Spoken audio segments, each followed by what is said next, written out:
Salam saudara-saudara yang diberkati Tuhan Yesus Kristus. Salam sejahtera buat saudara dimanapun saja berada. Kiranya damai dan sukacita serta penghiburan dari Roh Kudus melimpah senantiasa dalam hati dan kehidupan kita semua. Sebelum kita mendengarkan renungan firman Tuhan, mari kita sama-sama siapkan hati dan mohon hikmat Tuhan dalam mengerti kebenarannya. Mari kita berdoa. Bapa kami yang di surga, Bapa yang kami sembah dalam nama Tuhan Yesus Kristus, kami mengucap syukur atas semua yang baik yang selalu Engkau limpahkan bagi kami. Berkat perlindungan-Mu dan kasih setia-Mu, serta segala kebaikan-Mu bagi kami. Terima kasih Engkau masih memberikan kami kekuatan, kesehatan, dan berkat yang berlimpah. Dan saat ini kami mau mendengarkan firman-Mu. Berbicaralah kepada kami secara pribadi. Jamah hati kami dan Roh Kudus-Mu memberikan kami pengertian untuk dapat memahami akan kehendak-Mu. Terima kasih Tuhan. Dalam nama Tuhan Yesus kami berdoa. Amin. Mujizat masih ada. Saudara-saudara yang diberkati Tuhan, renungan firman Tuhan saat ini terdapat di dalam kitab Yesaya pasal 43 ayat 1b sampai 3a. Janganlah takut, sebab aku telah menebus engkau. Aku telah memanggil engkau dengan namamu, engkau ini kepunyaanku. Apabila engkau menyeberang melalui air, aku akan menyertai engkau. Atau melalui sungai-sungai, engkau tidak akan dihanyutkan. Apabila engkau berjalan melalui api, engkau tidak akan dihanguskan. Dan nyala api tidak akan membakar engkau. Sebab akulah Tuhan Allahmu yang Maha Kudus, Allah Israel, Juru Selamatmu. Banyak orang yang tidak tahan ketika berbagai masalah datang bertubi-tubi dalam kehidupannya. Dan tidak sedikit yang protes kepada Tuhan. Mengapa hidup mereka begitu susah? Mengapa mereka tidak pernah lepas dari berbagai masalah? Mengapa mereka belum menerima jawaban atas doa-doanya? Dan mengapa mereka tidak mengalami mujizat dalam kehidupan mereka? Mungkin kita pernah mengalaminya, atau bahkan saat ini kita sendiri dalam kondisi seperti itu. Ketika kita menghadapi berbagai macam masalah dan pencobaan dalam kehidupan kita, kita harus tetap berpegang teguh kepada firman Tuhan. Firman Tuhanlah yang menjadi satu-satunya kekuatan bagi kehidupan kita. Firman-Nya akan senantiasa memberi kekuatan baru dalam hidup kita. Melalui janji-janjinya, Dia akan menuntun hidup kita dan memberi kita hikmat atas segala masalah yang kita hadapi. Melalui firman-Nya, Dia menghibur dan memberikan damai sejahtera bagi hidup kita. Dan melalui firman-Nya kita senantiasa dikuatkan dalam pengharapan kita kepada Yesus dan kepada setiap janji-janji yang telah diberikan bagi kita.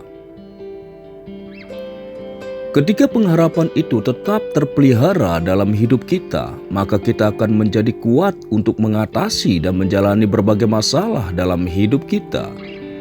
Iman kita tidak akan tergoyahkan oleh karena pengharapan akan membawa kita maju terus berlari menggapai tujuan yang telah Tuhan tetapkan dalam hidup kita.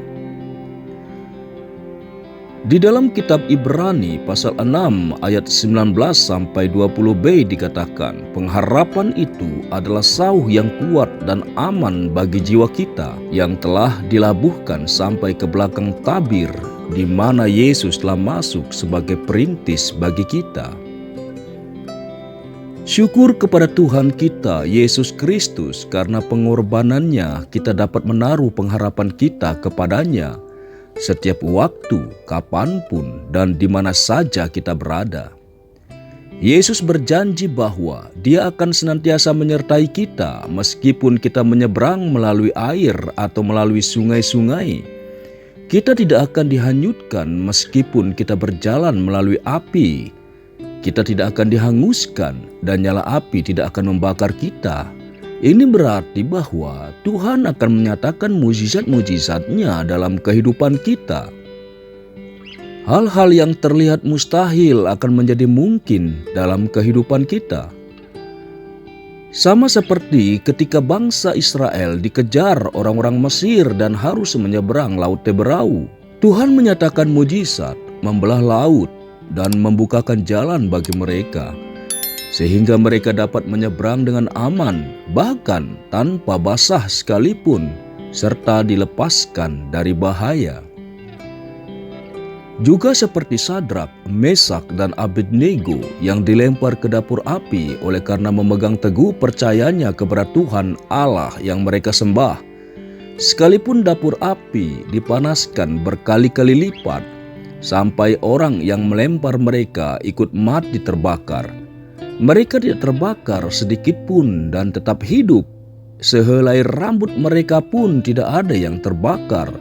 Mujizat terjadi dan nama Tuhan dipermuliakan. Mujizat masih ada hingga saat ini. Tuhan Yesus tidak pernah berubah, dahulu, sekarang, sampai selama-lamanya. Sebesar apapun masalah yang harus kita seberangi dan sepanas apapun situasi yang sedang kita hadapi, marilah kita tetap serahkan hidup kita pada tuntunan Tuhan. Tetap percaya kepada janjinya bahwa Dia akan senantiasa menyertai kita dan membawa kita menyeberangi masalah yang sedang kita hadapi, dan akan melepaskan kita dari situasi panas apapun yang sedang kita hadapi. Mujizat pasti terjadi. Jangan takut atas apa yang akan terjadi atas hidup kita, karena Tuhan telah menebus hidup kita. Dia sendiri yang telah memanggil hidup kita sehingga hidup kita menjadi milik kepunyaannya, dan Dia sendiri juga yang akan membela hidup kita. Dia tidak akan mempermalukan umat-Nya yang berseru dan berharap kepada Dia. Dia akan melepaskan kita dari segala kesusahan dan memberi kemenangan atas setiap masalah. Mari tetap hidup dalam firman-Nya dan tetap berharap kepada Yesus, karena mujizat masih ada. Haleluya. Saudara-saudara yang kekasih, janganlah kamu heran akan nyala api siksaan yang datang kepadamu sebagai ujian, seolah-olah ada sesuatu yang luar biasa terjadi atas kamu. Sebaliknya, bersukacitalah sesuai dengan bagian yang kamu dapat dalam penderitaan Kristus, supaya kamu juga boleh bergembira dan bersukacita pada waktu Ia menyatakan kemuliaannya. 1 Petrus 4 ayat 12. Sebab bagi Allah tidak ada yang mustahil. Lukas 1 ayat 37. Jawab Yesus, katamu, jika engkau dapat, tidak ada yang mustahil bagi orang yang percaya. Markus 9 ayat 23. Haleluya. Amin. Saudara-saudaraku yang dikasihi Tuhan, setelah kita merenungkan firman Tuhan yang singkat ini, saya rindu kembali mengajak saudara-saudara untuk berdoa. Mari kita berdoa. Bapa kami yang di surga, kami mengucap syukur atas firman-Mu yang telah kami dengar dan renungkan. Firman-Mu yang mampu mengubah hati kami dan memberi kami kekuatan yang baru dalam melakukan segala aktivitas dan rutinitas kami. Berkati bangsa dan negara kami Indonesia, saudara-saudara kami yang mengalami pergumulan, baik pergumulan sakit penyakit, musibah dan bencana, serta masalah dalam keluarga dan lain sebagainya. Kami tahu hanya Engkau Tuhan yang mampu menolong segala pergumulan yang kami hadapi. Kiranya Engkau membuka jalan dan Roh Kudus-Mu terus menuntun hati kami untuk mengerti kehendak-Mu dan menjadi pelaku firman-Mu. Terima kasih Tuhan, kami serahkan semuanya ke dalam tangan-Mu. Ampunilah segala kesalahan dan dosa kami. Kiranya berkat dan damai sejahtera serta kasih karunia Tuhan terus menjadi bahagian kami.